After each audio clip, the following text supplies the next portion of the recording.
Guys, it is it working? Please tell me it's working. What's going on? Welcome to Cocktails in the War Room. I am your host, Mistress Carrie, and this is episode 166 of Cocktails in the War Room. Please tell me this is working. Can you guys hear me? I just want to make sure that you guys can hear me. Yes, you can hear me. Yes, all systems go. Yeah! Well, today it's coffees in the war room because it's 5:30 in the morning here. So I'm really, really tired. I'll tell you guys all about the trip, fill you in on everything that's going on. But for anybody that's new to Cocktails in the War Room, welcome. Normally, I would say welcome to my war room, but I'm not in the war room tonight. I am actually in the United Arab Emirates. And I'm in the hotel right now, and my husband is sleeping. If you're new, I'll catch you up real quick. If you're part of the War Room family, you know this, but my husband's been deployed for almost a year and a half now.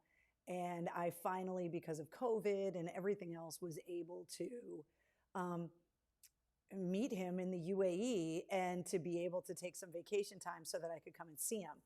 And so that's exactly what I did. And so I'm in the hotel right now and he's sleeping. And so, yeah, rise and shine, fuckers. That's what Mark says. What's up, Elsa? Hey, Michelle, Donna, Mickey's here, Ash is here, Tracy. What's going on? Thomas Hines, how are you? Oh, thanks, Penny. So the first thing, yeah, Penny pointed out, these are my Christmas pajamas. And every year we get crazy pajamas. My sister and I would get them from my mom. And so I kept the tradition going. And so my husband, the kids, everybody got the same crazy pajamas. And these have bowling dinosaurs on them. See them over here? They have dinosaurs that bowl, which is because the family goes bowling. And I am the keeper of the family bowling trophy right now. So what's up, Will? Hey, Eric, Danielle, Brianna, good morning. Hey, Monica, Tool is touring. I know, Donald, it like the whole world is just better because Tool's on the road as well. Yeah, Keith coming live from room 666. So I got to tell you guys all about the trip. So normally on Tuesday nights at 8:30 Eastern, I come to you live from my war room. But when I started the war room, I was hoping that I was going to be able to take you guys with me when I went places too. And so this is one of those cases. So I decided to take some vacation time and to fly to the United Arab Emirates to meet up with my husband. And let me just tell you that you don't just get on a plane and come to the UAE. It's pretty extensive. There's a lot that's required. I want to run down everything that happened. So right now I'm in the hotel. He's asleep. It's very early in the morning. You don't have to wonder what's in this mug because it's coffee, because I'm exhausted. I'm finally adjusting to the jet lag, and then having to get up this early in the morning and kind of get ready to do the show was just out of control. Let's see. Yeah, Mark, I'll tell you all about the layover. The flight was very long, Jen, but I'll explain everything to you. So the first thing I wanted to do, now normally, if you're new to the War Room, normally my co-host Wednesday, the Goth Pug, is usually with me. However, she obviously is not in the UAE with me. And my sister and I were going to try and Skype Wednesday in on the show. But because I only get so much bandwidth on the internet, we opted instead Wednesday in pure fashion, went and sat on the green couch in the war room today because she knows it's Tuesday. So that picture is literally from about 10 minutes ago. So Wednesday with her clam and her ducking stingray joining us from the war room. So Wednesday, I miss you. I miss her so much. I saw a couple people with dogs at the airport and I was like, oh, but she would not have handled the long flights well. And she's snuggling with her Grammy right now. So she needs to just stay where she is. All right, so let's get to it, shall we? I want to fill you guys in on everything that happened. So we are live from the UAE. I am by no means an expert in politics or geography, but I wanted to kind of run you guys down on the UAE is the United Arab Emirates, and there are 7 of them. And each emirate has its own sheikh. And then there is a president of the UAE, and then there is a prime minister of the UAE. The capital of the UAE is Abu Dhabi, which is where I am right now. And so the president of the UAE is from Abu Dhabi. His father was actually the sheikh that got all the Emirates together to join into one country. And that happened 50 years ago. And so there's these 50th anniversary like signs everywhere on all the light poles. And then the prime minister of the UAE is from Dubai. And so they kind of share a lot of the ruling responsibilities and that kind of stuff. Some of the stuff I'm reading off my phone, so I'm sorry if I'm not looking at you. But let's see. There are multiple languages that get spoken here. Obviously, Indian gets spoken a lot. Pakistani gets spoken a lot. Emirati, Arab, Egyptian, Filipino. There's a lot of Filipino workers here. Most people speak English, though, which I was really surprised about. And I was also really surprised that all the signage is in Arabic and English. So driving around, you can kind of figure out where you're going because all the signs are in English. But the road signs are definitely interesting. The driving here is definitely interesting. Some of the highways here have speed limits of 160 kilometers, which is 100 miles an hour. And so that was really crazy that, you know, driving around at 100 miles an hour on the highway. I'm not saying I've never done it. I've never done it legally, which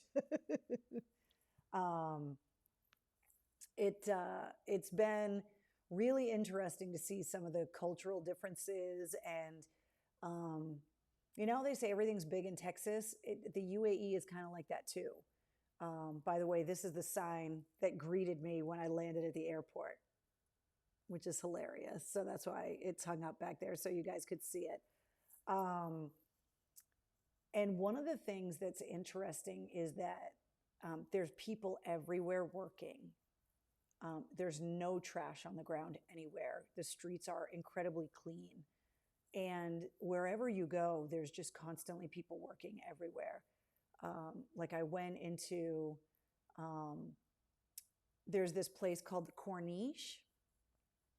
And it's like this walking trail. Like, you know how they have the running trails along Storrow Drive, down Mem Drive and Storrow Drive in Boston. And there's like playgrounds and like different places you could get food and stuff. That's what the Corniche is in Abu Dhabi.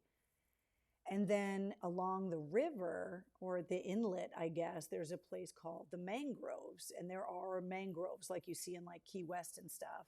And there's a walking path and there's a lot of hotels that you can look over the mangroves. And so we went walking down there. And there's a bunch of outdoor restaurants and they had like public toilets. And so I was like, okay, I'm just going to run to the bathroom. And I went in there and there were like 3 different women that were just in there for the sole purpose of maintaining that bathroom. And all the stalls, the doors go from floor to ceiling, which as Americans we're not used to because we're used to the dividers with the cracks down the side and you could see people's feet. The door goes all the way down to the floor and all the way up to the ceiling. And when you lock it, it says occupied. And so I walked in the bathroom and it's a big outdoor publicly accessible bathroom that's along the Mangroves walk. And there was no one else in there, but there were like these 3 little Filipino ladies that were just in there in uniforms. And they basically were waiting. It was very intimidating because they were waiting. And as soon as I came out of the stall and was washing my hands, they went in there and were cleaning it. And I was like, I'm not that dirty. I just peed. Like, it's not a big deal. But there were just people everywhere. I saw a road crew where they were putting pavers in the road. And they had like 100 people on the road crew. And they just had these pallets of pavers. And they were paving a road. But they were doing it so quickly because there was like 100 people on the work crew. And just while we were sitting at a red light, they did like 6 rows of the road because it was just da, da, da, da, da, da, da, da, da, da. It's very culturally different. There are just people working everywhere all the time, just doing something, and everything is huge. The hotel lobbies are massive. The amount of marble is ridiculous. Like, we went to this restaurant last night that was in this gigantic hotel because my husband and I weren't together for our first wedding anniversary. So he planned this beautiful dinner, and the hotel was so big. And it took us like so long just to like, you know how big the hotels are in Vegas? The hotels here are like that and bigger. And they're big for the sake of being big and grand and massive. And there's just people working everywhere. There's someone to open every single door of the hotel. There's someone to open the door at every hotel when you pull in a cab. Like, there's just constantly people everywhere working. And there's no homelessness from what I've seen. We had one woman approach the car, and she was wearing traditional garb. Her hair was covered. Her face was covered. She came up and knocked on the car for something, but she didn't speak English, and so we didn't know what she was asking for. But there is absolutely no homelessness. There's no begging of any kind. There is no trash anywhere. There's just people working everywhere. And what my husband was explaining to me is that most of the people that work here are from like Pakistan or from the Philippines. And they come and they stay in these labor camps, which is kind of weird to say, but that's what they call them. There's like road signs that say like labor camp, this exit. And so basically they have recruiters that go to different countries in Africa or the Philippines, and they recruit these workers, and they come here and they make twice what they would make at home. And they stay in these labor camp like dormitories where they are housed and fed for their work, and then they send all their money home. And so there are just people working everywhere. It's unbelievable. It's one of these things that you just notice. And like when you stay at really nice hotels, or, you go to Vegas and there are people everywhere that are like when you go through the casinos, there's always someone going around emptying the ashtrays or like sweeping up the floors. Like, you see people like busy all the time. Every place is like that here. There's just constantly people working everywhere. So you just notice that kind of stuff. But yeah, when you walk around, like, there's not so much as a cigarette butt on the sidewalk. Like, there's nothing anywhere. There's trash barrels everywhere. There's a lot of recycling barrels everywhere, so you're expected to kind of sort your trash, which I thought was pretty cool. But that's been interesting. So I wanted to go over some of the stuff that I've learned so far, because it's been a learning experience. It's kind of crazy. I'm super psyched that the Wi-Fi works. I've been having a lot of trouble signing into like work email accounts and stuff because the Wi-Fi gets flagged by the security protocols on the work email stuff at home. So I'm glad that this works because I was a little bit worried. And so, yeah, I was able to get it to work. So when it comes to the currency, it's about a 4-to-1 exchange. So for every American dollar, you get 4 of theirs. And it's called a dirham. However, things are more expensive here. So some things are more expensive. Some things aren't. Like, we took a cab ride across Abu Dhabi last night, and it was like 48 dirham. So it was like $12 to take a cab ride across a massive city, which I believe the population of Abu Dhabi is like 9 million people, but only like 1.5 million are Emiratis. Like, the expat population here is massive. There are people from every corner of the globe here. And so you're just constantly hearing different languages.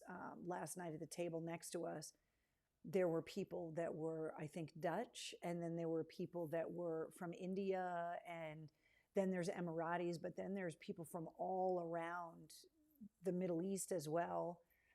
There's just a ton of people everywhere from all over. Um, and that's been really cool, just kind of seeing people. I will tell you, there are no other purple haired people here in Abu Dhabi, not that I've seen so far. Nor were there any at the airport that were making transfers, nor did I think I saw one girl with hot pink hair in my on my layover through Amsterdam, but um, it's been pretty hilarious watching the reaction to my hair because it is not normal here at all. And even though there are a lot of women that cover their hair, but there are also a lot of women that don't. And so it's not like I stand out because my hair is not covered. I definitely stand out because it's purple and not covered, obviously. I know you guys are super cold at home. It's been about 75 degrees during the day. And last night it was like 68 degrees. And we ate at this restaurant that was outdoors. And when we arrived and we asked the guy at the door to this amazing hotel, like where this restaurant was, he pointed us in the right direction, but then he made sure to reference that it was really cold tonight to be eating outside. And I was like, excuse me? And we went outside and the restaurant was bringing blankets to everyone. And they asked me if I needed a blanket. I was like, I'm good, thanks. And so they thought it was weird that I wasn't cold because I had a dress on that like my shoulders were exposed and like that went down on my knees and my bare legs were exposed, and they couldn't figure out why I wasn't cold. I wasn't cold because it was 68 degrees at 10 o'clock at night. That's why I wasn't cold. All right, so I want to tell you about kind of the things that I've done so far and kind of answer some of your questions too. But I want to make sure that I get this right. Let me see here. Hold on, I had this saved on my screen here and I obviously didn't.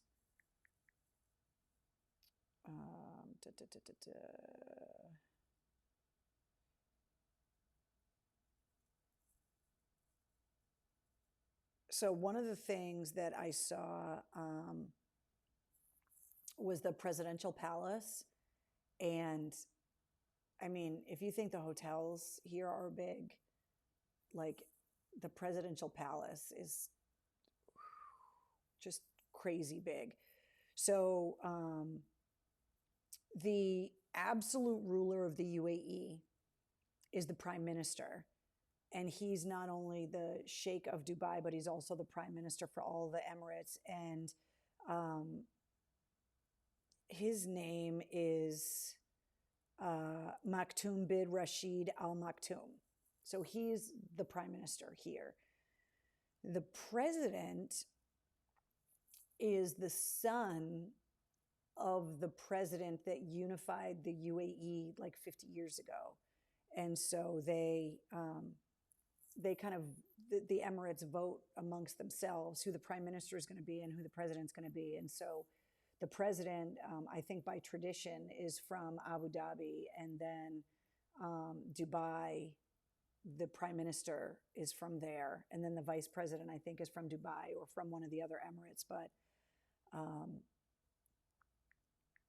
he is, I don't want to get it wrong. And it's important because he's everywhere, and there's a lot of stuff named after his dad. So the president is Khalifa bin Zayed Al Nahyan, and I guess they call him KBZ for short. His dad is the Khalifa that the Burj Al Khalifa in Dubai is named after. He was the unifying president that kind of helped to get all the Emirates together. So the Burj Al Khalifa is the tallest building in the world, which I'm going to go to when I make it to Dubai. But there's Khalifa University here. Like there's the name Khalifa is everywhere, and it's because KBZ's dad. Um, that's who that is. So when you drive around, you see like big giant murals of the leaders here, and um, there's a lot of, I mean, you realize you're not in the United States, but it's very Western in a lot of places. Like the Corniche I was telling you about, that's along like the inlet and the river. Like there's Cold Stone Creamery there. There's McDonald's here. Um, there's a ton of Starbucks here. There, I saw somebody asking about the coffee. There's a ton of Starbucks here. There's a lot of Western restaurants, chains. There's like Sheraton hotels. And when you drive around, there's these guys on motorcycles, and I can't remember the name of the company, but it's kind of like DoorDash here. And they ride these orange motorcycles that they're like Hondas, and they wear full face helmets with their orange helmets with the name of the company down the side. And where the back seat would be on the motorcycle is this box. Like imagine a big milk crate that's solid sided and it's lit so you can see it at night. And people are just delivering food like everywhere. These motorcycles, there's thousands of them everywhere. And it's kind of like the DoorDash equivalent. And so there's just people ordering food all the time. And there's just people on these motorcycles, and they just zip from restaurant to restaurant, pick up people's food and zip it across town. And they're all over the place. But when you're driving around, there's Toyotas everywhere. A lot of the big trucks, the semis and stuff, are Mercedes. And you see some Western cars, like we saw a Cadillac, and it was like yesterday we were on the road and we saw a Ford Explorer, which at home is like so common, but here American cars are not that common. There's a ton of Mitsubishis, there's a ton of Toyotas, Hondas, like cars like that you see everywhere. You see some Land Rovers too, but seeing American cars is not that common. But the highways are like 6 lanes wide, which is insane. And so like their idea of like traffic, say the speed limit's like 100 miles an hour, maybe you're doing 80 because you're in traffic, but that's it.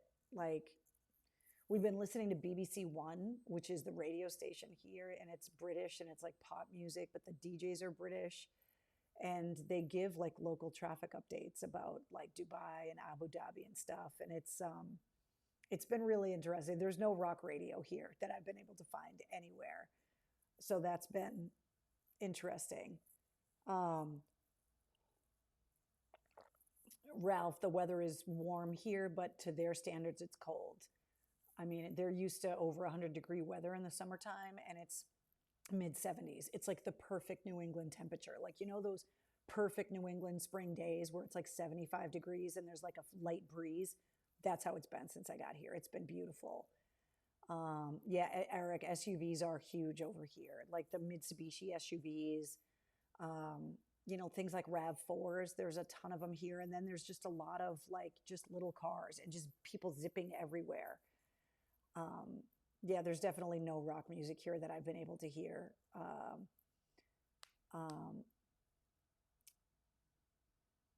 Kim, I don't know. Kim asked if someone is born in Dubai, if they're called Dubaian. I believe they're Emirati. They would consider themselves Emirati. But I don't know the answer to that question. Because it took me so long to get here, I've only been here for a couple of days.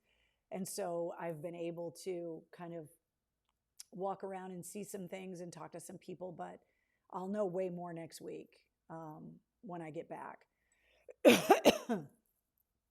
I do have internet and I can stream, but you can't stream like while you're driving here.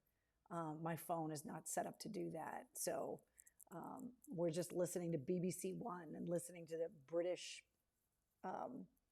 radio. That it's like all popular TikTok songs basically is what's on the radio, which Brett, my husband, is asleep. Yeah, he's like, I'm not getting up at 5:30 in the morning. You go back to bed. He's been here a long time, so he's completely acclimated to this time. So he's in bed right now. Um, Bob, thanks. He goes, you look tired and run down. You need to get some sleep. It's 5:30 in the morning here, dude. I was sleeping. I woke up to talk to you guys. How many times have I heard Adele? I've heard Adele a lot here, a lot of Taylor Swift, and just a lot of TikTok songs in general. Um, will you share pictures when I get back? So, Heinz, I've got some pictures that I want to show you guys now, actually. People with Mistress Carrie backstage passes have been getting a lot of the pictures, and I am going to upload a bunch of pictures on Facebook when the show gets done. But yeah, I am. I put up some on Instagram, but I do want to show you guys a bunch of the pictures. So, what's up, Dave? What's on the whiteboard for tomorrow? Dave knows my husband very well. We are leaving for Dubai in a few hours. So we've been in Abu Dhabi for a couple days, and then we're going to make our way up to Dubai. Tomorrow we're going to the spice souk, the gold souk. We are going to, I think we're going to the Burj Al Khalifa tomorrow. There's a few other things, and we're going to go out to dinner. My husband spent some time in Dubai too, so he's got this amazing restaurant that he wants to take me to. The food has been unbelievable. The food is just amazing. So I wanted to kind of fill you guys in on the trip and let you guys know kind of what the journey was like. So welcome to Coffees in the War Room. So if you're planning on taking a trip like this, because of COVID, it's more complicated. So obviously the first thing you have to do is make sure you have your passport and to make sure that it's current. I had to fill out questionnaires on this ICS website that helped navigate me through customs and immigration when I arrived, and it gave you a barcode, and so I had to pre-register that I was coming to the UAE. And when I registered on the website, I had to put in all my vaccination requirements. So I was definitely required to be vaccinated. So I put in all the requirements, I got the barcode, and then just to get on the plane, I had to have a negative PCR COVID test within 48 hours of getting on the plane. And so I went and took a test at CVS, but I knew that there was a chance that the test results weren't going to come in on time for me to get on the flight. You've got to have them in your hand. So I also booked an appointment, and I know you guys have seen it on the news, like that they do testing at the airport. But I had seen like nightmare stories about people waiting hours in line at airports in the US and other airports around the world to get PCR tests and to get the results in time to make your flight. So I did some research, and I found a place actually on Newbury Street in Boston that does 1 hour PCR tests. And they're the same price as the test at the airport. It's $250, and you have to have it. So because I didn't get my test results back from CVS, what's up, Jeanette? So I made the PCR test for like 36 hours before my flight at CVS, and the test results didn't come back in. So the afternoon of my flight, I made an emergency PCR appointment at the place in Boston to get a 1 hour PCR test. And that you make the appointment and pay for it. So if I didn't need that PCR test, if my CVS test came in, I would have wasted $250. But I'm so glad that I made the appointment, because I was in and out of there in 5 minutes. And by the time I got to Logan from Newbury Street, I had my test results in my email. I don't know if they would have taken the email screenshot of the test results. So we actually stopped someplace and printed out the PDF document of my test results. And I definitely needed the test results. You are not getting on an international flight without it. For anybody that thinks that COVID protocols are strict in the United States, they are nothing compared to what COVID protocols are when you leave the United States. I flew through Amsterdam, And the COVID protocols at the airport in Amsterdam were incredibly strict. And the protocols here in the UAE have been very strict as well. So I obviously you need your passport. I needed to register ahead of time that I was coming into the country. America is considered a green country still, so it wasn't as strict as if I were coming from a country that they deemed a yellow or a red country. So you definitely want to check with the State Department if you're going to be traveling internationally to find out what it's going to be like for you to be able to get home too. Because if you're coming from a country that's red back to the United States, there's going to be different protocols and stuff. I was really worried that I was going to test positive before I left the United States because I wouldn't have been allowed on the plane, obviously, nor would I have traveled, obviously, if I tested positive for COVID. But I was also really worried that maybe for some reason I would test negative at home and then test positive when I arrived at the airport because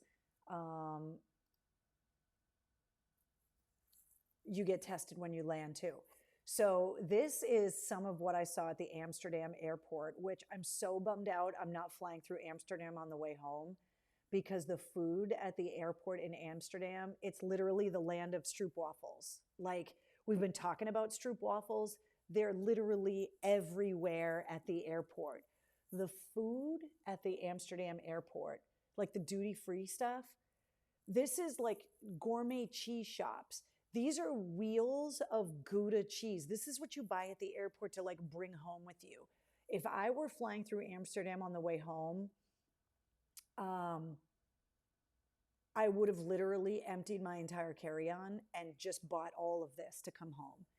The food, the restaurants, the shops. But here's what was crazy, right? So you talk about like COVID protocols. So a lot of the stores at the airport were open, but they were blocked off. So if you wanted to buy something from the magazine store, the clothing boutiques, like the perfume boutiques, anything, you go up to the edge of the store and they have it blocked off. And then you're wearing masks, obviously, which are required everywhere in Amsterdam at the airport. And then you tell the people that work in the store what you want. So if you want to go and you wanted like a Red Bull and a People magazine, you would tell them that's what you wanted and they would go through the store and get it to you. And then you would pay for it and take it. So you're not going into the store itself because of COVID, which is really strange. So there's like 3, 4, 5 people working in every boutique at the airport. And there are like high-end jewelry boutiques, clothing boutiques, perfume boutiques, all these amazing things at the Amsterdam airport, but you couldn't go into the stores. They were open, but you couldn't go in. But the food, the stroopwafels, like they're literally everywhere. I was like, oh my God. And I didn't know what I'd be allowed to bring into the UAE.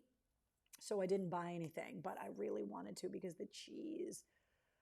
Eric says, cheese is so my weakness that I would have been in heaven. Eric, let me tell you what, the cheese, it was just unbelievable. The food, even just at the restaurants at the Amsterdam airport, were really, really good.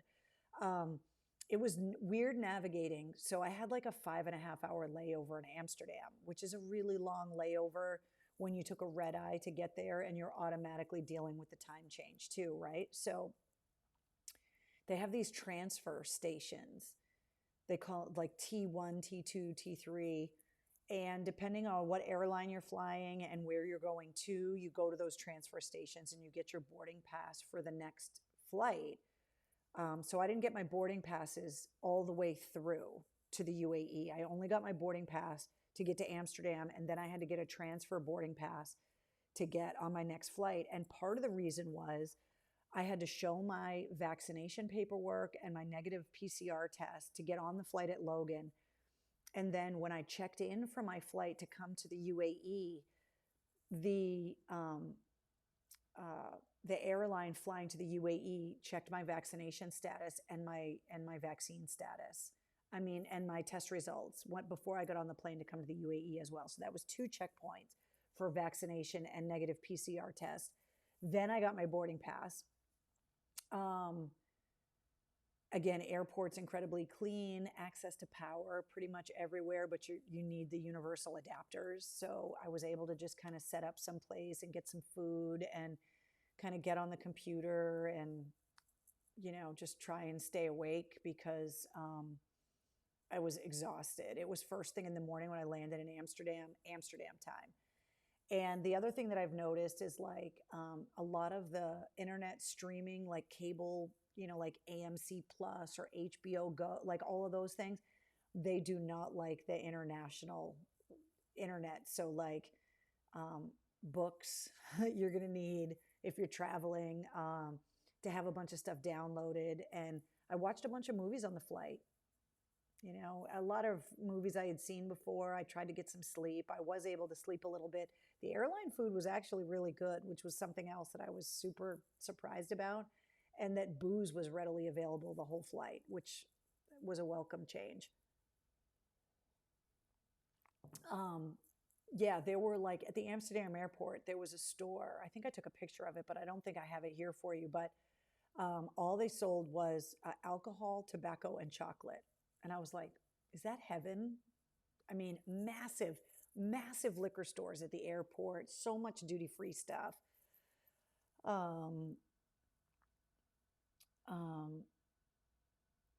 Eric, yes, there's a ton of Arabic Pringles here.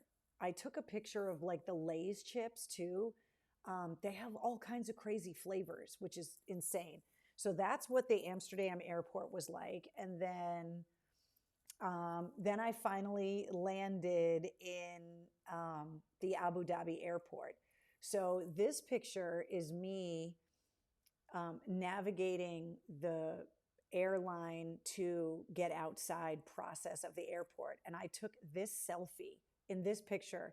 My husband could see me from outside at the airport taking this selfie. So I thought it was really funny.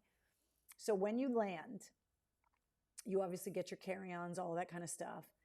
And you make your way off the airplane and you kind of make your way through the airport. And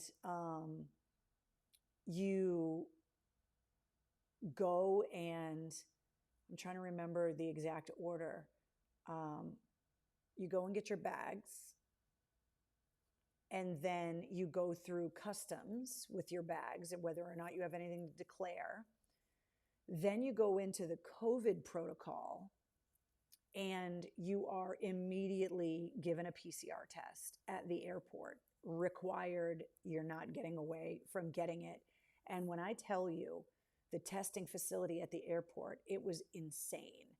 So well organized, hundreds of testers, everyone in hazmat suits. Even the staff on the airplane was wearing like almost like painter's coveralls that had the airline name on them. Everyone had rubber gloves on. Everyone was wearing masks and face shields. Like it was intimidating, even just being on the airline. Everyone is tested. And then what happens is you got the barcode from like the ICS website that you pre-register. And there is an app here that you are required to put on your phone called Al-Hosen. The Al-Hosen app monitors your vaccination status and your testing protocol. And so my husband has a local phone here and he has the Al-Hosen app on it for him and for me. It has your picture on it. It has your name on it. It has your vaccination dates and everything on it. And then it has your PCR test protocol. And so when you get tested at the airport, you have to give them a phone number, a local phone number, and then they text you your test results.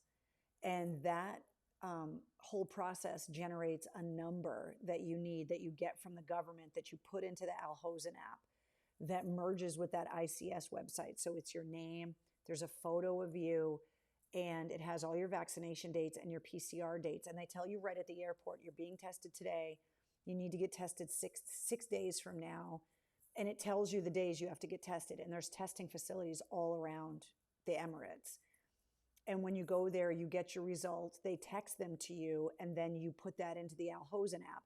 And so when you hold up your phone, the Al-Hosen app, the screen will be green, yellow, or red. If it's green, you can go anywhere you want. And there are people at all of the buildings checking your Al-Hosen status. So if you want to go to the supermarket, if you want to get into the mall, wherever you go, they're checking the Al-Hosen app. If it's yellow, that means you're, I think, within 24 hours of not having updated test results. And if it's red, it means you haven't been tested within like the last 6 days, and they can turn you away. Not that you're positive, just that you haven't been tested in the last 6 days. Michael, yeah, it's oil money hard at work, but it's also tourism money. The tourism stuff here, the business here, the engineering, the construction. It's so Western. There are more and more Western companies that are growing here all the time. And like I said, there's only like 1.3 million Emiratis in Abu Dhabi, and everyone else is expats. It's everywhere. And so because my husband has a local phone, my Al-Hosen app is on his local phone. So when we go places, he shows his Al-Hosen and then shows them mine. And then you just go everywhere. So I thought these pictures were funny. So this was me navigating this. I had gotten my luggage, but I hadn't gone through the COVID protocol yet. My husband caught a glimpse. He was not even allowed to come into the airport. I had to meet him outside because of COVID and whatever. Like, you're not getting inside. Then this was me taking the selfie. This is me finally passing all the COVID protocols and coming out to meet my husband. And you can see the woman next to me completely covered. Me, not so much. So let me show you some other pictures. You guys are not going to believe this, but it's 100% true. See this right here? That's my hotel room number. Not even kidding. That's the number of the hotel that I'm in right now. It's insane. I found Dunkin Donuts. You know that I did. And the iced coffee was just as good. They even had almond milk. And like they had all like the flavors and of all the different donuts. Like it was just like Dunkin Donuts at home. Totally crazy. But yeah, there is definitely Dunkin Donuts here. This is a woolly mammoth fossil that they have at the mall. I was like, and it's massive. And the mall is, you guys getting dropouts? It's something to do with the internet here. So let me know if you can't see me. Yeah, so hotel room, Dunkin Donuts, woolly freaking mammoth at the mall. Just crazy. So checked into the hotel, and my husband wanted to take me to this place called the Grand Mosque, which is a massive mosque. It's like, in Abu Dhabi, it's like, it would be the equivalent of like the Vatican. It's huge. It can hold, I think, 45,000 worshipers at the same time. So I wanted to show you the signage. So at the Grand Mosque, there are definitely like clothing requirements. You are not allowed to wear anything tight, men or women. Everything had to be baggy clothes. You were required to be covered up. So the women covered all the way down to the sleeves, hair definitely covered, and then masks, COVID masks required everywhere.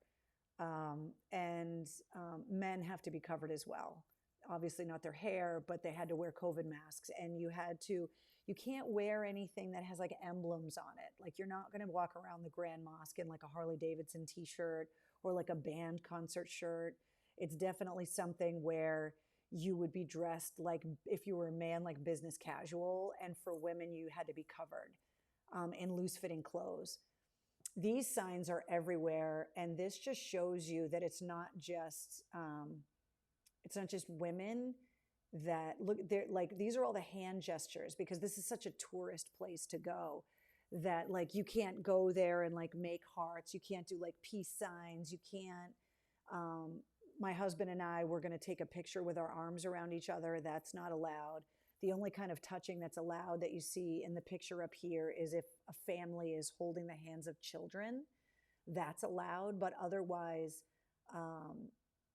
there's no toys allowed. That's why, like, the no teddy bear sign, you're not waving any kind of flags. So it's definitely incredibly strict. We had to make an appointment to go into the Grand Mosque. It's massive, and it is beautiful. So this is me and the scarf that it's one of the scarves that I bought in Afghanistan, actually, like 10 years ago. So that's, you never know it was me, but that's me. But the mosque, see this is inside. Okay, this room, that is a hand woven rug. This room is so massive, it can hold 40,000 worshipers inside. The chandeliers are unbelievable. Yes, that's me in the picture, by the way. The tile work, this is outside at the Grand Mosque. This is huge and it's breathtakingly beautiful. I mean, it really, really is beautiful. I'm not the most religious person in the world, but you know, if I were to go to Italy and go to the Vatican, if I were to go to any, you know, large historical and religious building like this, just the awe of the scale of it is unbelievable. And the marble, the tile work, it is just gorgeous. So yes, that's me. And that's about as fun as you can be there. So I took that picture just because I wanted you to be able to see the scale of like, and underneath the Grand Mosque is a mall, which is so weird. So when you're up inside the mosque walking around like this, like you are definitely covered. You're definitely covering your hair. Heinz wants to know what happens if you break a rule. So when my husband and I went to take a picture with our arms around each other, someone came up in a very low tone of voice and just, I mean, it's a tourist attraction. So obviously they're expecting Westerners and people that don't know. And we were just told politely, there's no touching. And we were apologetic, and it's a quiet place. It's no one's yelling. Even when, you know, I've done something that may not have been okay, like in that instance, like it's not like they're screaming at you. They come up and they're apologetic that they're interrupting you, but then they correct your behavior and you just kind of move on. I don't know what would have happened, like if I decided to take my scarf. Like I never would have done that, obviously, but if you went in there and like tried to break a rule to see what would happen, I don't know, but I didn't want to find out. So I had like a long skirt on, long sleeve shirt, and I put sneakers on because there's so much walking that like you're not putting some kind of like dress shoe, like you're wearing sandals or sneakers or something that you can walk around and your feet can be comfortable, because I mean, you can just tell by the scale of it, like the walking is insane. Then there's a mall underneath. So we went downstairs into the mall and we went to Tim Hortons. So weird. So in the mall under the mosque, I wasn't required to cover my hair, but upstairs walking around the mosque, that was required. My husband made me take this picture. This was just in one of the hallways underneath the mosque, that it was hashtag tolerance. And so he was like, look, they're being tolerant of you with purple hair. So he made, that's me. Like, it just shows you how big the letters were, because that's me standing over there. And then this clock was inside the mosque and it shows you the prayer times. I just thought it was really cool. And then this was just like in like a souvenir shop that was inside the mosque, downstairs in the mall underneath it. And there's all kinds of like clothing stores, and you could get like tchotchkes and, you know, like little camels and just, but everywhere you're wearing a mask. Absolutely 100% required everywhere you go.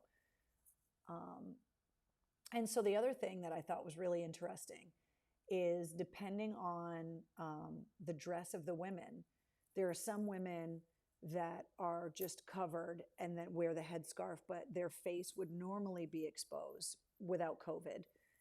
Then there's the women who would wear the scarf in front of their face all the time, not even during COVID. And then there's the burqa, where there's like the screen in front of the eyes. So what I've noticed is that the women that normally would cover their face have the black scarf in front of their face, their hair obviously covered and wearing all black. What I've noticed is that women that cover their hair, that are wearing the covering, if they normally wouldn't cover their face, they're wearing a blue hospital mask as opposed to, see the black one that I'm wearing? If you wore that with the headscarf and the covering, it would look like you would almost be forced to cover your face per your tradition. So they purposefully wear the blue hospital mask to show that if it weren't for COVID, my face wouldn't be covered, but their hair is covered. So you are seeing a whole range depending on the tradition of wherever the person was from. Because like I said, there's people from all over the Middle East here. So for me, that was just what I opted to wear because I obviously wanted to be respectful. And so this was all underneath the mosque, which is huge. There's a parking garage under there. You had to go through metal detectors. You had to go through a checkpoint for COVID with the Al-Wafa app. Like, they're not messing around. And there's no lines. You don't wait anywhere for anything. So then we went into what we believe is like the Lebanese neighborhood of Abu Dhabi, and we had dinner. First of all, this place, we didn't eat there, but I thought it was hilarious. So I took a picture of it, like Game of Toast, hilarious. But this is one of the restaurants that we went to. And this thing, you know how like somebody at like Chili's gets the fajitas and they come out sizzling and everybody in the restaurant looks because it's sizzling? This is a coal grill that came to the table, and it had beef and chicken and I think lamb and goat, and then there was like there was like peppers and onions and potatoes that were all on the grill, and then this bread right here, hot out of the oven, as many baskets of it as you want. We ordered the hummus, and it came with bread. It came with this amazing tomato and cucumber salad that had herbs in it, and then a bunch of pickled vegetables. It was so good. I can't, guys, the food has been amazing. This bread, I could have literally just ate the hummus and the bread and like the tomato and cucumber salad and like the pickled veggies and have been fine. But this grill, oh my God, it was so delicious. So heels are considered great dress in the UAE. Most women like are wearing some kind of sandal, like comfortable sandals. I'm not seeing a lot of heels, but definitely like a lot of sandals or just comfortable shoes, like just sneakers. People wearing sneakers, but a lot of sandals. Men wear sandals, women wear sandals. The Meatapalooza, Eric, yeah, it was so delicious. I absolutely loved it. So then we went to the fossil dunes that are about 25 minutes outside of Abu Dhabi. They're called the Al-Wafa fossil dunes. These dunes are sculpted out of sand by the wind and by the rain when they do get it, and they turn into stone. And I mean, if you tried to chip away at it, you can, but this is a natural occurrence. They call them the fossil dunes.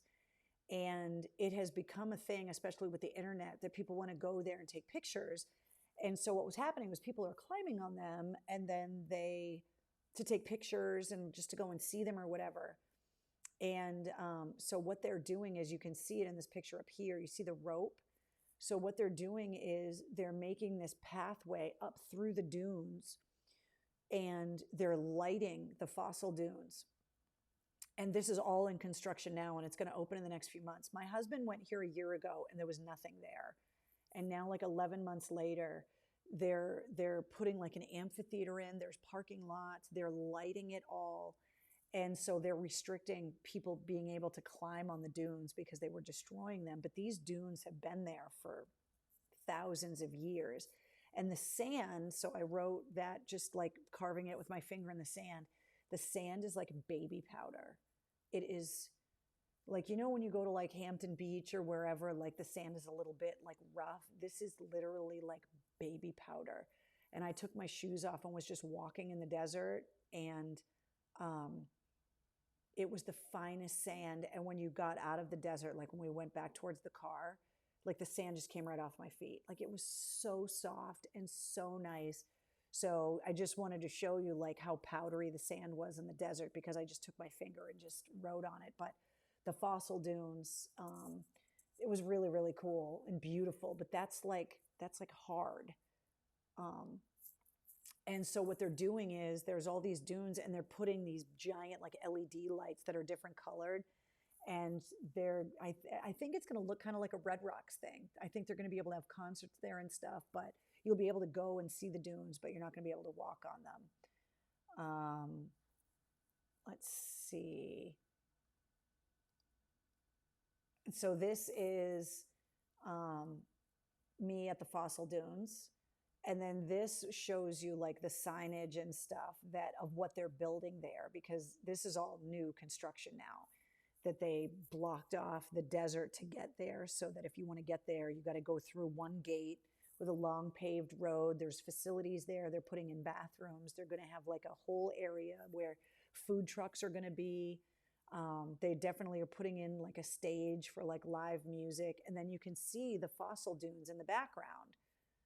And you can just see how expansive.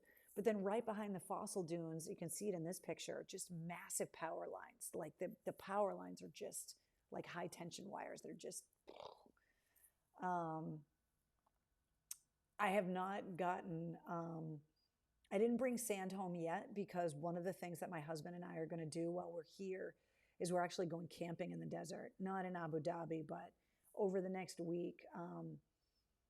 There's so many expats here, and my husband has made friends here, and he has a friend that has like camping equipment, tents, coolers, like all of that kind of stuff. And so my husband's been doing a lot of camping while he's been here. And he's like, you really need to go camping in the desert and see the sunrise in the morning in the desert. So while I'm here, we are going camping in the desert. And I thought I would, I've been looking for like a really cool like glass bottle or something that I could bring sand home. So I'm going to definitely do that, but we are going to go camping in the desert. But the sand is, it's the consistency of the sand is just so much different. It's like the nicest, softest beach sand I've ever seen.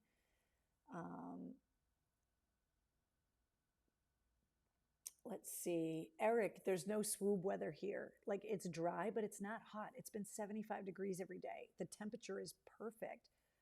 And the people that are here, that have been here, this is cold to them. So you see people, like last night, we went out to eat and we were eating outside.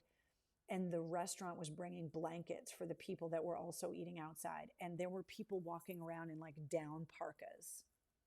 And they were looking at me because I didn't even have a coat on, because it was 68 degrees. Like it was so nice and warm. It was beautiful. Michael, I should be home in time to do the war room from the war room next week. We'll see, hopefully, but yes. Yeah, Melissa, that's part of the reason why I want to go camping, is I want to see the stars, because it's so dark. And, you know, you can go out there and you can stop at places and get like bundles of driftwood to take out and have campfires in the desert. So we're going to do that. Michael says 75, ha ha ha, it's 1 here. I know, trust me. I've been watching the weather and checking in at home, and it's not that cold here. But people here are acting like it's freezing, and it's not freezing. It's 75 degrees, and it's just been beautiful. Yeah, Eileen, I'm definitely gonna, like, if I can't find like a cool glass bottle, I'll bring something home in a Ziploc bag or something. But I've been looking for, you know, some kind of a cool glass bottle that I could. There's a lot of perfume bottles here. Perfume is a massive thing here. At the mall, inside the hotel where we ate dinner last night, not at the hotel we're staying at, but we went to a different hotel because we wanted to eat by the water. There are like perfume places where you can go in and make your own perfume, and there's constantly people asking if you want to try their perfumes. So there's a lot of perfume bottles, but I didn't want to put sand in a perfume bottle, so I'm trying to find something else. Yeah, it's -2, Mike says. Yeah. Crazy. They apologized for the cold weather in January when I was in Kuwait. Brianna says, yeah, the guy that opened the door for me at the hotel was like, he asked what restaurant we were eating at. And when we told him, he was like, well, it's cold tonight. And we were like, but is it though? No, it's not cold. Yeah, a Dunk's cup would be inconspicuous. So let me tell you the other thing about the Dunks, right? I ordered a large iced coffee. It came in a medium cup. A medium is a large here. No, a medium is not a large, people. And you don't order it regular. You order it with cream and sugar because they don't know what regular is. Technically, this kind of does count as our honeymoon. And we also, the reason why we went out to dinner last night was for our anniversary because we weren't able to celebrate our anniversary in August. So this was kind of like, our honeymoon / first anniversary. So, Melissa, we're going to go to the souks in Dubai, the big outdoor markets. I really, really, really want to go to the spice souk. My husband went there before and sent me pictures of like the saffron and all of the amazing spices that you can bring home. And so that was definitely something that I want to do. And then also the gold souk. You can buy literally gold bikinis here, like gold, like clothes and gold bullion. You can buy bricks of silver in the gold souk and just insane. So I can't wait to go. I'm going to take tons of pictures. So how many medium cups did you have, Heidi? Trust me. So when I landed, I stayed up as late as I could. And then I slept for a few hours. And then we went out for the day. And then to combat the jet lag, I went to bed and tried to sleep as long as I could so that I would get on Emirati time. And I'm not kidding. I slept for 16 hours straight. I just went to bed. My husband was like, I didn't think you were going to wake up. But now I'm tired at night. So I had to like get on the right time. So obviously I'm exhausted right now because here it's 6:30 in the morning right now. And I'm going to go back to bed for a couple hours before we pack up, check out of this hotel, and make our way to Dubai, which is where we're headed later on today. You would think regular would be taught, Trina, at every Dunkin Donuts, but it's not.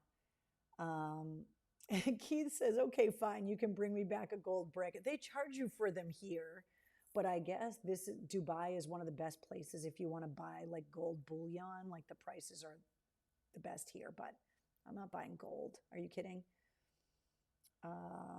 Let's see. Penny says, I'll take a gold bikini, thanks. Was it 1 medium cup from your husband and 2 for you, 2 for him, 3 for you? Yeah, I've been drinking a lot of coffee. It's not even a joke. And the other thing is, which is good for me, because I love Red Bull, there's Red Bull everywhere here, which I thought was really strange. But any of the stores you go into, like there's just Red Bull everywhere.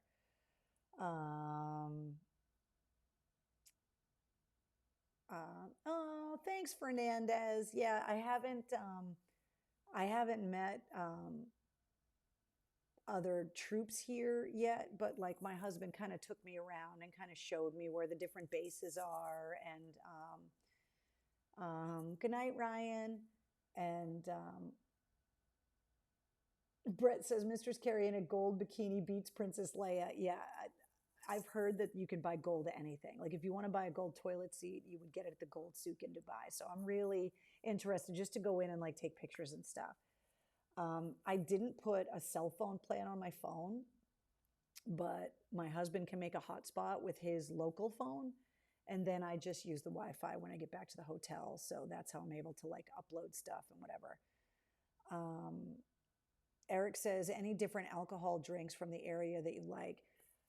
A lot of places have, like I had a Tito's Moscow Mule with dinner last night.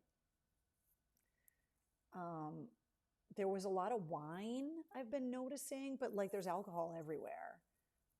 At like all the hotels, at all the big restaurants, there's alcohol everywhere. It's definitely not a place you're going to drink outside. It's not like New Orleans where you would just kind of walk around drinking. I don't think being publicly intoxicated here would go over very well. And they don't mess around with drinking and driving. So if you are going to go out, you would take a cab because a sip of alcohol, if you were to get behind the wheel, would be considered a DUI. But the cabs are super cheap. So if you're going to go out and go bar hopping, clubbing, dancing, you would just take a cab here. You definitely would not be driving. Let's see. Mark, it's your birthday. Happy birthday. We're going to do birthdays on the show in a couple minutes. So before I kind of get into some of like the music news and whatever, I want to answer like, good night, Penny. If you guys had questions or whatever, I want to answer your questions while I'm here too. Do the drinks cost a lot? Yeah, some things are more expensive. Some things are cheaper. So like cab rides are cheaper, but if you're eating in restaurants and stuff, it's definitely more expensive. Um, you're paying in local currency, but the exchange rate is about 4 to 1.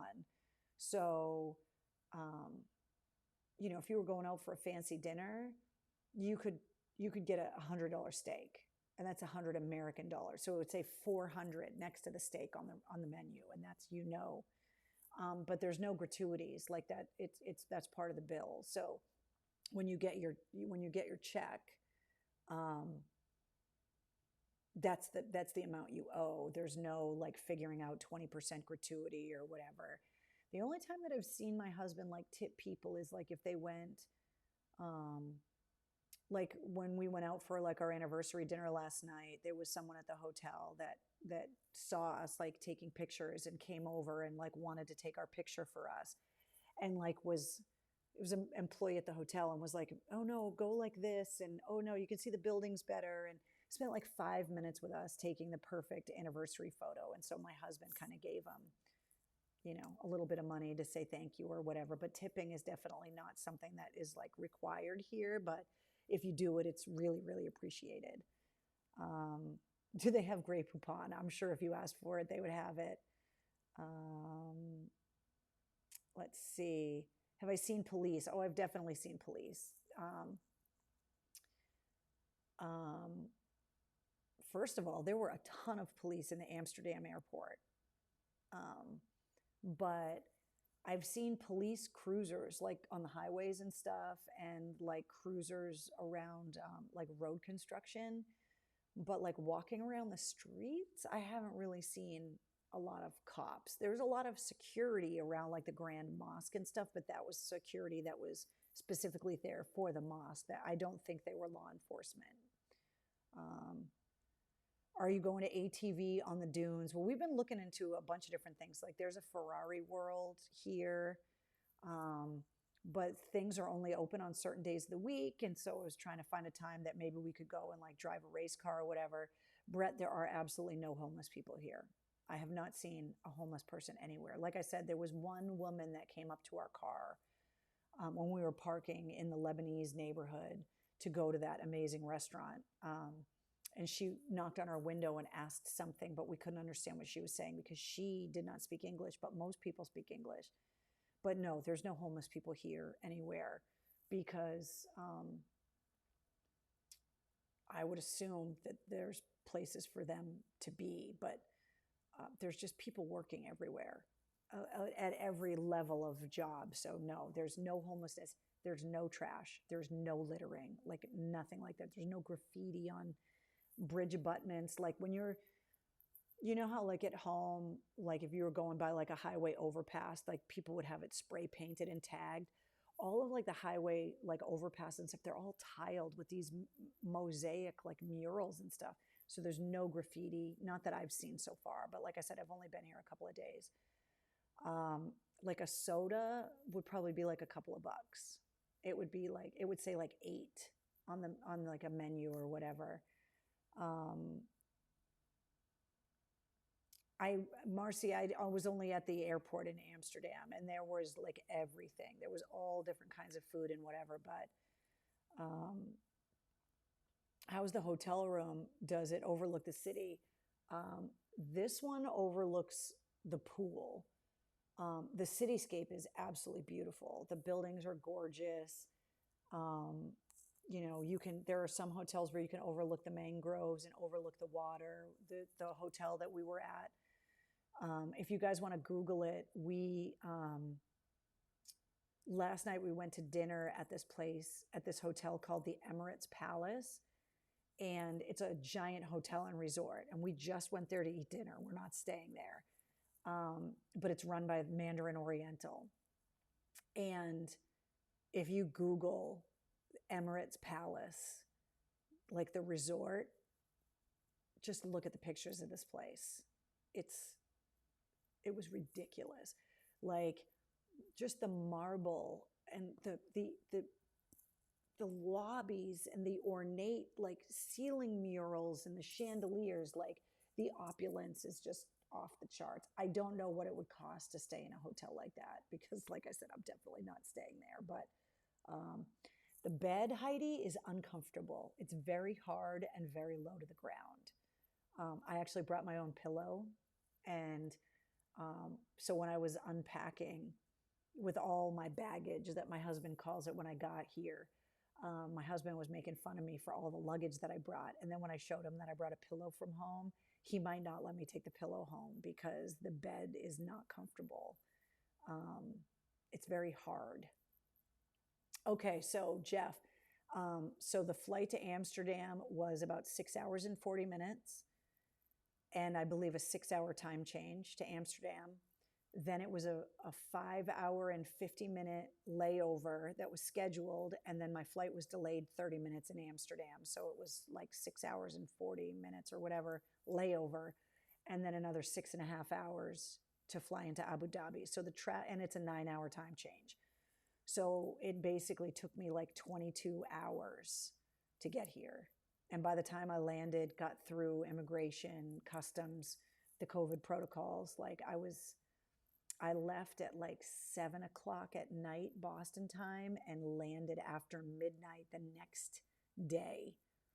So I lost a whole day traveling, and I'm going to gain the 9 hours of the time change back. And my layover is not, I forget where I think I'm laying over in Heathrow on the way home, and I only have like an hour and a half layover on the way home. So it's not that, it's going to take me less time. Shannon, I will take pictures of the skyline for you. It's really, really beautiful. The sunsets have been amazing. Walter, get the pillow. Aileen says, holy crap, that place is huge. The Emirates Palace. So it's a resort. And we ate at one of the restaurants that was there last night. It was really, really fancy. It was like probably the most expensive thing we're going to do while I'm here. And so my husband wanted to take me out. We got all dressed up and take me out for a fancy anniversary dinner, which was kind of a surprise. And it was beautiful. I'm going back in time, Donna. Exactly. Coming home is a killer with the time change. I know. And in order for me to like get right back to work, like I didn't want to use days off to like acclimate when I get home. So I'm going right back to work when I get home. So I'm going to be rough. But I will have, I'll take a bunch of pictures for you guys and show you that stuff. But so that's what I've done so far.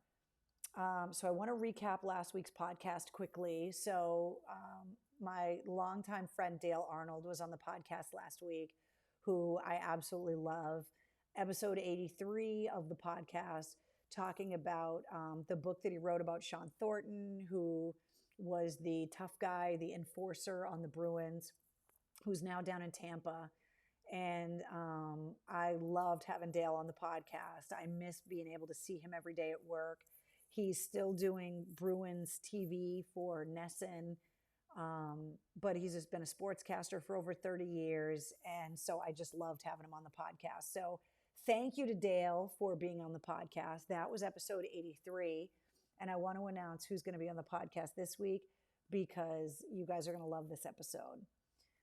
So episode 84 of the Mistress Carrie podcast this week is going to feature Lilith Czar. Now, you're going to recognize her name for a couple of reasons. One, she is opening up for Evanescence and Hailstorm at the DCU Center in a couple of weeks.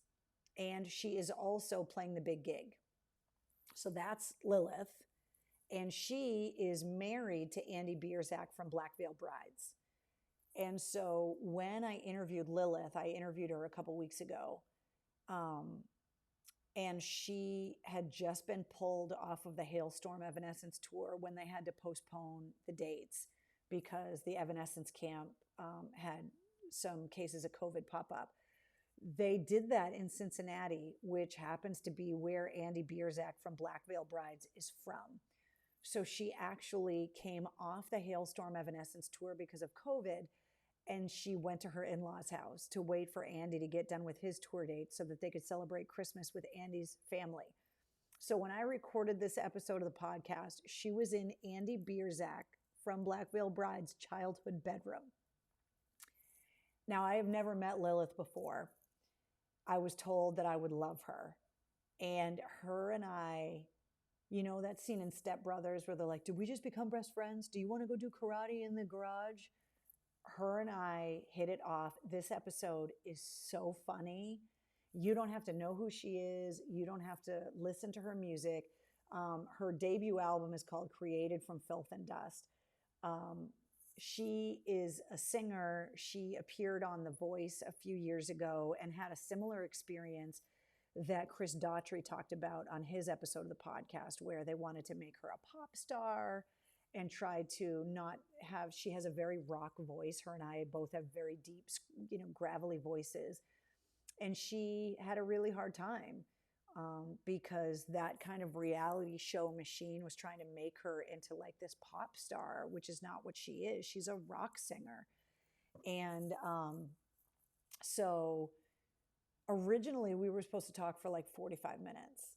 And within 5 minutes of meeting each other, we couldn't stop talking. And you'll hear it towards the end of the interview. She's like, are you sure there isn't anything else that we could talk about? Because she was literally at her in-laws' house waiting a few days for her husband to get there. And she is an absolute blast. We talked about everything. By the end of the episode, we were showing each other our feet. We hit it off. Her and I are like besties now. She is a blast. She's so funny. She's incredibly candid. She has zero filter. And you can hear it in the interview that her and I just really, really liked getting to know each other and had, it was like, oh my God, what about this? What about that? Like we just couldn't stop talking. We were super excited and we just hit it off. And so after the interview was over, I reached out to the record label to kind of let them know, hey, everything went off without a hitch. She was great. This is when I'm expecting to release the episode. She reached out to the label and management and the people that made the appointment with me. And she was like, that's the best interview that I've done this whole tour. She was awesome. So her and I really hit it off. And so I can't wait to hopefully meet her in person. Now, I don't know what the COVID protocols are going to be on the Evanescence and Hailstorm tour coming up in a couple weeks at the DCU. And I definitely don't know what they're going to be at the big gig at the end of April, but I hope that I get to hang out with her and meet her. And because Black Veil Brides is on the big gig as well, her husband is going to be on that show. And so we were talking about my husband a little bit, and she's like, well, do you think you could bring your husband to the show? Because then the four of us could get together, and like we really hit it off. So she was super cool. So Lilith Czar is on the podcast this week, and the episode is going to go live at midnight for you guys, but I'm here in the future. So technically the episode should be live here, but it's not. Then I want to remind you guys, obviously, that if you subscribe to the Mistress Carrie podcast, you also get the sit reps, which you get every Monday through Friday. However, the sit reps are not happening while I'm gone. I did not want to bring all of that equipment with me, with the microphones and all of that stuff, to be able to record and do the sit reps while I was here. And I also just wanted to kind of enjoy my vacation a little bit. So the sit reps will return when I get back. But until then, obviously, if you subscribe to the podcast. And then this is just some of the places that you can listen to the podcast. So if you haven't subscribed yet, wherever you listen to podcasts, you can subscribe. You can also listen at mistresscarrie.com. And we are holding steady at 130 countries. But since I've been traveling, I do want to, try to make some international friends and spread the word about the podcast here as well. So who knows? Maybe that number will go up from 130. I also want to remind you guys about the Betty White Challenge that's coming up on the 17th of this month to commemorate what would have been Betty White's 100th birthday. That's Slash talking to me about Betty White, by the way, if you haven't heard that interview. They're encouraging the Betty White Challenge. You can see the hashtag online for people to make a modest $5 donation to an animal shelter or rescue or rehab facility in Betty White's name on the 17th, which would have been her 100th birthday. And I think it's an amazing thing and an amazing tribute. And so if you can do that, just a $5 donation to any kind of animal rescue or sanctuary would be really cool.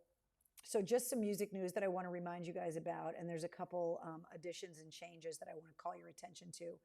So don't forget, next month, Beth Hart has her Led Zeppelin tribute album coming out. Also, Dream Theater's at the Wang. Alice Cooper is going to be at Foxwoods coming up on March 18th. And the Scorpions this week are releasing the third part in their three-part docu-series on their new album, Rock Believer. So you can watch that on YouTube. Korn, Chevelle, and Code Orange are going to be at the Dunkin Donuts Center on March 16th and the SNHU Arena on March 19th, and those tickets are available now. Also, Judas Priest is rescheduled for April 2nd at Mohegan and the 4th at the Songus. And Metallica, I believe, is still, I couldn't check it because I can't log into like the Coda Collection or any of those streaming channels here because the internet doesn't like it very much on my laptop. But you can still stream the Metallica anniversary shows from San Francisco. And I'm going to miss the show in a couple days, and I'm super bummed. But Nonpoint's going to be at Wally's in a couple days up at Hampton. I really wanted to go and see the show. If you go, please tell Elias and the guys that I said hello. Speaking of the Evanescence and Hailstorm tour, it's coming up on the 20th. I will be home for that show. Did you guys watch the David Bowie live stream? That was over the weekend on the 8th. And the big headline about David Bowie before I left was that the estate sold his music catalog for $250 million. Super Bowl weekend in Los Angeles, Green Day, Halsey, Machine Gun Kelly, and Miley Cyrus are all playing the Crypto.com Arena, which used to be called the Staples Center. The Grammys are postponed. Oh, damn it. Typo. Cheers. No, there's no booze in my coffee. I should have been, though, so that I could go back to bed. The Grammys are definitely postponed. That decision has been made since last week. There's also the Dio documentary that's coming out. Wendy Dio has been talking about that. It'll be out by the end of the year. And also the Michael Monroe documentary about Hanoi Rocks. That trailer is available online. Bruce Dickinson's spoken word tour is coming on February 5th to the Schubert. Bruce Dickinson also said that this spring, before he goes out on the Legacy of the Beast tour with Iron Maiden, that he's putting the finishing touches on his upcoming solo album as well. Volbeat and Ghost is going to be the 11th of February at the DCU. The Dropkicks have their tour going out, and it's going to finish up in Boston at the House of Blues on March 17th, 18th, and 19th, and then a date at Roadrunner in Brighton on the 20th. Royal Blood's on the way on May 24th. Shinedown has started releasing teasers for the upcoming new album, Shinedown 7. And all of the artwork is purple, like Brent Smith told me it would be on episode 65 of the podcast. Wanted to call your attention to, hold on, I got to move this. Wanted to call your attention to this, that the Falling in Reverse show has been moved to the House of Blues. It was originally scheduled to be at the Songus, and I know that there are some people that have backstage passes that I have given tickets to this. So I wanted to note this, that coming up on the 21st, the Falling in Reverse show is now happening at the House of Blues. I got that email while I was gone. So make that note. And for people with Mistress Carrie backstage passes, I still, I believe Ghost is still happening. Did you guys hear differently? I'm slow with the news here. So are you guys telling me that you heard Ghost and Volbeat was postponed? Because I had not heard that yet. But Falling in Reverse has been moved and is now at the House of Blues in Boston and no longer in Lowell at the Songus. The Kiss Museum is going to open in Vegas coming up in March. The Saucerful of Secrets tour, Nick Mason from Pink Floyd, that tour was supposed to hit, I believe, the Schubert in Boston, and that entire tour has been postponed. And then as of right now, the Young Guns tour is still happening and coming to Boston on the 29th of January. And that's going to feature Mammoth WVH and Dirty Honey at Big Night Live. And then Turnstile, who, remember, this was one of the newer bands that I told you guys to keep an eye on. And there's a lot going on. Spin called them the Band of the Year. And also they just did the Tiny Desk NPR series, which is a huge thing for an artist. This band, if you haven't listened to this podcast episode, go back and listen to the Turnstile podcast. But this is one of the new bands that, excuse me, that I wanted to make sure you guys had on your radar because there's big, big things coming with those guys. Obviously, I wanted to remind you guys about the big gig, Godsmack, 3 Days Grace, Black Veil Brides, Wage War, and Lilith Czar. And you guys are going to want to make sure you get to the big gig early after you listen to this week's podcast episode because this is a fun episode. You can still get 15% off of everything you buy at TS2T if you use the code Carrie15. And the links are all in my blog for all of these Mistress Carrie deals, which are still available, including the free month of tomes. So go to mistresscarrie.com, go to the blog. You got to sign up for the 7-day free trial at Tomes. Email them at the email address that I put in my blog, and you will get your 7-day free trial upgraded to a month. That's your Mistress Carrie deal. And also Spartan Brews Coffee. You get 20% off of everything you buy if you use the code that is in my blog as well. I don't have mail call for you guys because, well, I'm here. So we'll do mail call when I get back for sure because I definitely couldn't check the mail this week. And I also wanted to remind you guys that these onesies are almost gone. But if you still want the lockdown onesies, there's a few left and you can get them on the website. And also that merch is available in person at Joe's Albums. If you order stuff off the website right now, it's not going to get shipped till I get back from vacation. So you got a little bit of time. And if today is your birthday, which it's kind of weird because it's still January 11th where you guys are, but it's January 12th here. January 11th, if you're celebrating your birthday, happy birthday. And you share it with Mary J. Blige, and you also share it with Tom Dumont from No Doubt. So cheers to you if it's your birthday. Good night, Heidi. And then I also want to remind you about the Mistress Carrie Backstage Pass. I've had a couple people sign up for a Backstage Pass since I left, but I've been keeping Backstage Pass holders kind of up to date on all the different things that I've been doing. So there's definitely travel blog updates that you can only get if you're a Backstage Pass holder. You also get exclusive concert ticket giveaways, and there right now are Falling in Reverse and Korn tickets up for grabs, and Backstage Pass holders. I've got some other tickets that are going to be available when I get home, including Ghost and Volbeat tickets that I have access for, and some other shows as well. So, and there are some shows that are going to get announced over the next couple of weeks. So there's definitely big concert announcements coming. You also get an exclusive live stream every month. So I'll be doing an exclusive stream at the end of the month. We'll pick the date when I get home from vacation. And then you can get some more details on my trip. And we also have you submit podcast interview questions and all of that stuff. So if you don't have a Backstage Pass yet, you can get it at patreon.com/Mistress Carrie, or you can click the Patreon button at mistresscarrie.com.